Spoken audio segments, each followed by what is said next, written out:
Bertemu kembali dengan saya, Agastya Ramalistia.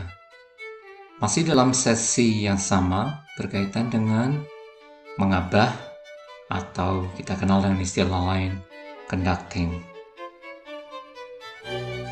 Pada sesi ketiga ini, saya akan membahas tentang mengabah matra 2 dalam berbagai artikulasi.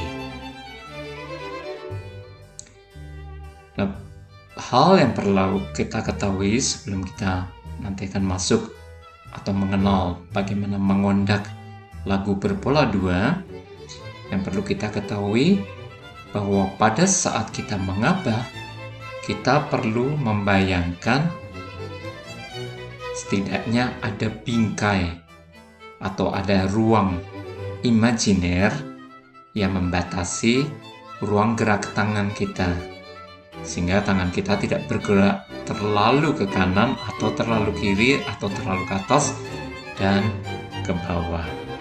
Nah, kurang lebih bingkai imajiner ini kurang lebih berada di sekitar perut dan tidak melebihi kepala kita.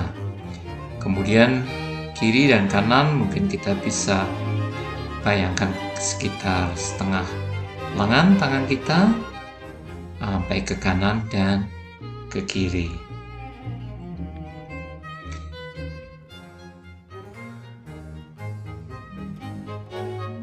Mengabah matra 2, misalnya 2/4, 2/2, 4/4, 4/2, kita sebut sebagai matra 2. Jadi kalau matra 3, 3/4, 3/8, 3/2, dan sebagainya. Waktu kita mengabah matra 2, sudah saya singgung sebelumnya di sesi kedua, bahwa setiap gerakan mengabah, kita selalu perlu memikirkan bahwa setiap benda yang jatuh ke bawah akan mengalami percepatan karena gaya gravitasi. Sementara semua benda yang bergerak ke atas karena yang berlawanan tentu akan mengalami perlambatan. Dan di dalam mengabah pun demikian. Saat kita menjatuhkan tangan kita ke bawah, maka gerakan kita akan jauh lebih cepat dibandingkan saat tangan kita bergerak ke atas. Dan demikian juga, saat benda dijatuhkan, maka benda tersebut akan memantul. Demikian juga dengan mengabah, saat kita menjatuhkan tangan kita, kemudian seolah-olah tangan kita akan menemui permukaan yang keras dan memantul. Demikian juga kalau kita lihat pada bola abah 2/4 di PowerPoint ini. Kita lihat ada gerakan pukulan satu jatuh, kemudian ada gerakan pantulan yang disebut dengan rebound. Kemudian dari rebound, kemudian kita akan menggerakkan pukulan kedua yang bergerak ke atas. Tentunya pukulan kedua memiliki jarak yang lebih pendek dibandingkan pukulan satu karena dia mengalami perlambatan. Jadi tidak mungkin jaraknya sama. Kalau jaraknya sama, pasti kita akan mengubah ketukannya ya. Nah, hal yang perlu kita perhatikan juga tentang artikulasi musik.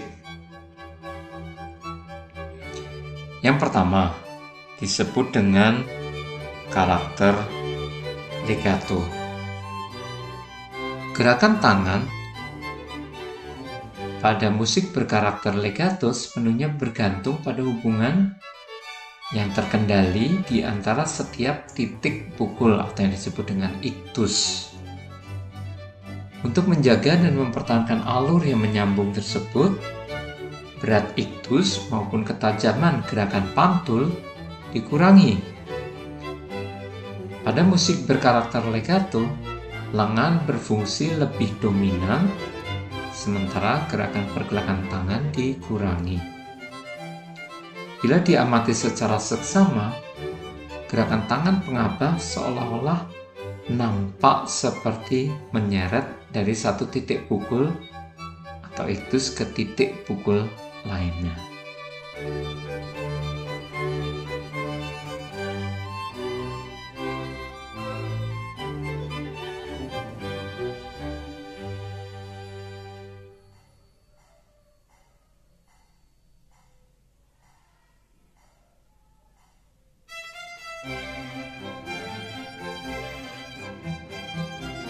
Artikulasi yang kedua disebut dengan marcato. Dalam musik berkarakter marcato, iktus atau titik pukul tadi atau beat point dinyatakan dengan jelas melalui berat yang dibebankan pada seluruh lengan serta gerakan pantul yang cepat dari titik-titik pukul tersebut. Sementara gerakan pergelangan tangan dikurangi atau diminimalisasi.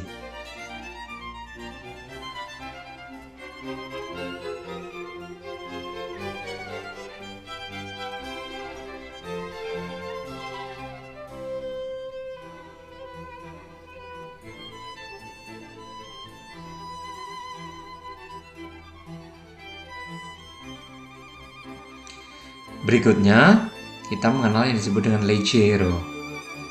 Pada musik berkarakter leggero, berat iktus serta ketajaman gerak pantul sedikit dikurangi dengan meminimalisasi penggunaan pergelangan tangan. Secara umum, frase diwujudkan dengan menggunakan lengan bawah.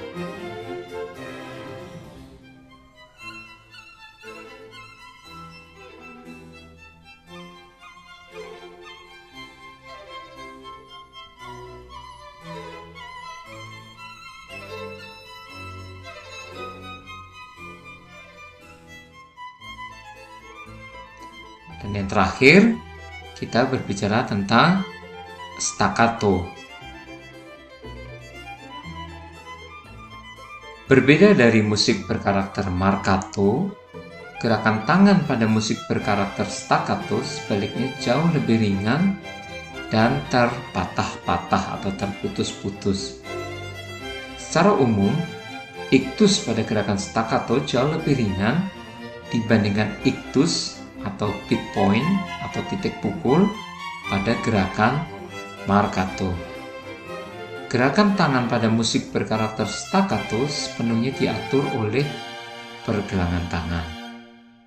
Pada musik berkarakter staccato, gerakan lengan dikurangi sama sekali.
Demikianlah penjelasan saya untuk sesi ketiga ini.